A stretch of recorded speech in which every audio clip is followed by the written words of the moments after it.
جو لکھ پتی ہے وہ کروڑ پتی ہونا چاہتا ہے، جو کروڑ پتی ہے وہ اربوں پتی ہونا چاہتا ہے، جو اربوں پتی ہے وہ اس سے زیادہ پیسے والا ہونا چاہتا ہے۔ یہ تو پوری دنیا میں ہو رہا ہے۔ نہیں، پوری دنیا میں ایک سلیقے اور ایک طریقے سے ہو رہا ہے۔ ٹھیک ہے۔ ایک آدمی جس کی تنخواہ 12,000 روپے مہینہ ہے، اس کے گھر کے اخراجات 80,000 روپے کے ہیں، یہ کون سی سائنس ہے آپ مجھے بتائیے کہ وہ اس کو پورا کرتی ہوگی؟ اور یہاں 60% لوگ ایسے ہیں جن کی تنخواہیں اتنی ہیں، لمیٹڈ ہیں، اور ان کے اخراجات جو ہیں، تو پھر کیا کرتے ہیں آپ؟ شارٹ کٹس مارتے ہیں، شارٹ کٹس مارتے ہیں۔ اور ایک بات یاد رکھیے، دیکھیے اگر آپ نے اپنی اولاد کو حرام کھلایا نا، حرام، بے ایمانی، چوری چکاری، ان سب چیزوں سے لوٹ کے، یہ سب چیزوں سے کھلایا، تو وہ آپ کے پاس وہ سارا ویسے ہی نکل جائے گا۔ آپ دیکھیے کبھی جمع کر کے نہیں رکھ سکتا وہ، اگر اس کے پاس رہے گا، جمع بھی ہوتا ہے، تو ایک ڈیزاسٹر ہوگا اور سب ختم ہو جائے گا۔ تو ہم کو ٹھیک ہونا چاہیے، ہم انسان ہیں، جانور نہیں ہیں، ہم کو صحیح ہونا چاہیے۔ ہم کو اس لیے دنیا میں نہیں بھیجا ہے کہ ہم دوسرے کے حقوق ماریں، چھین لیں لوگوں کو۔ 1200 روپے 800 روپے کے ایک موبائل کے لیے ایک جان لے لیتے ہیں ہم۔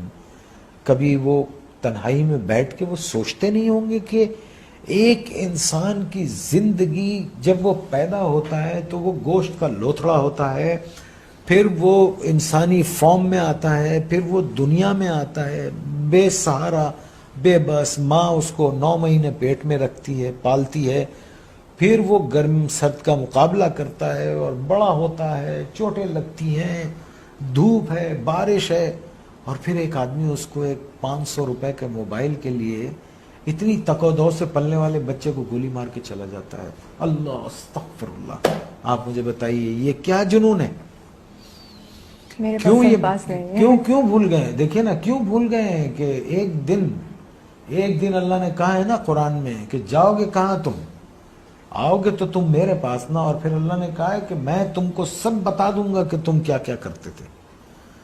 اور قرآن میں ہے کسی ایک بے گناہ انسان کا قتل، آئی کوٹ قرآن، کسی ایک بے گناہ انسان کا قتل ایسے ہے جیسے تم نے پوری انسانیت کو قتل کر دیا۔ اور ایک جگہ اللہ نے فرمایا اور اگر کسی ایک بے گناہ کی زندگی بچائی گویا تم نے پوری انسانیت کو بچا لیا۔ Are we true human beings? Are we true Muslims? ہم کیا ہیں؟ ہم ہیں کیا؟ پہلے تو یہ بتا، ہمیں تو نہیں، مجھے تو نہیں سمجھ رہا۔ آنے والی سڑک سے جا رہے ہوتے ہیں، جانے والی سڑک سے آ رہے ہوتے ہیں، پان کھائیں گے، باہر منہ نکالیں گے، پچ کر کے تھوک دیں گے، کچھ بولو تو کہتے ہیں کون سا تم پہ تھوک دیا۔ یہ کیا قوم ہے یہ؟ اللہ معاف کرے، اللہ رحم کرے۔ بس 11 فٹ سطح سمندر سے نیچے ہے کراچی، ایک باڑھ آ گئی نا تو پتہ بھی نہیں چلے گا کہ کبھی یہاں کوئی رہتا تھا۔ اور پڑھیں قرآن، ایسی بستیاں اللہ نے تباہ کر دی۔ یا آسمان سے عذاب بھیجتا ہے یا زمین سے عذاب بھیجتا ہے۔